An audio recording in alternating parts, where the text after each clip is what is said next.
Dear students, see here question number 2. State and explain Kirchhoff's voltage law or Kirchhoff's second law or loop theorem. Statement: the algebraic sum of the potential differences, that is in bracket products of current and resistance bracket complete, and the electromotive forces, that is EMFs, in a closed loop is 0. That is summation over IR plus summation over epsilon is equal to 0. Equation number 1. Sign conventions. Number 1. By tracing a loop through a resistor, if we are traveling along the direction of the current, then potential difference across that resistance is considered negative.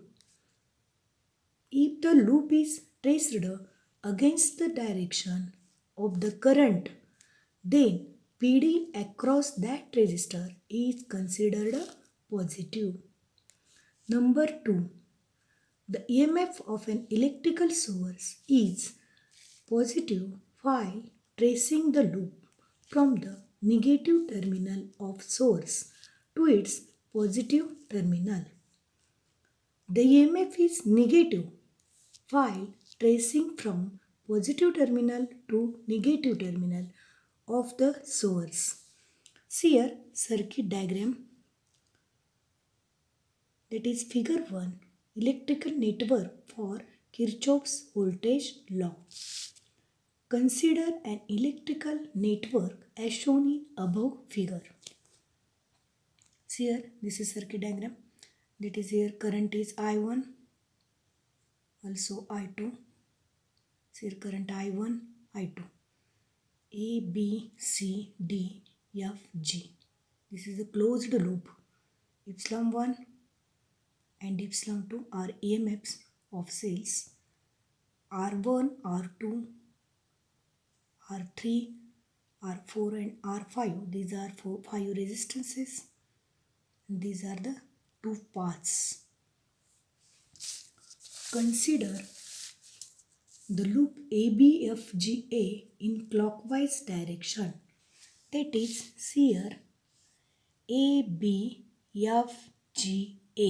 This is the loop considered first. Applying the sign conventions to equation 1, minus I1R1 minus I3R5 minus I1 into R3 plus epsilon is equal to 0. See here first factor I1 R1 minus I1 R1. See here, this is the direction of current I1 in the direction of this current. Hence, it is treated as negative. See here, term is negative. In this way, all term is present.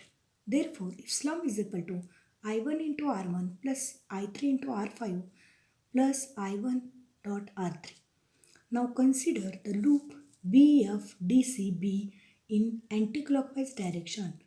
Therefore, applying the sign conventions to equation 1, that is here loop BFDCB.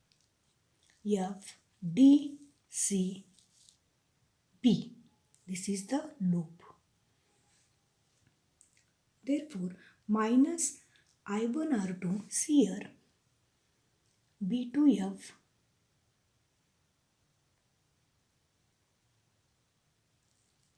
I2, this is current, to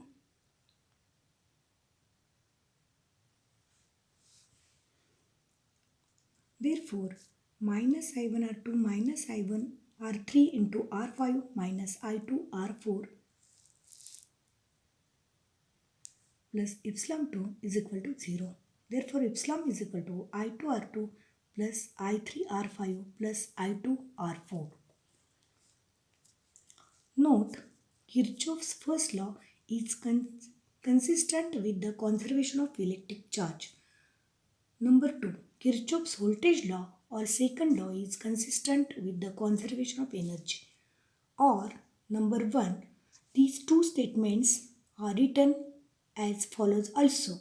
Number 1, Kirchhoff's first law or current law deals with the conservation of electrical charge. 2. Kirchhoff's voltage law or second law deals with the conservation of energy.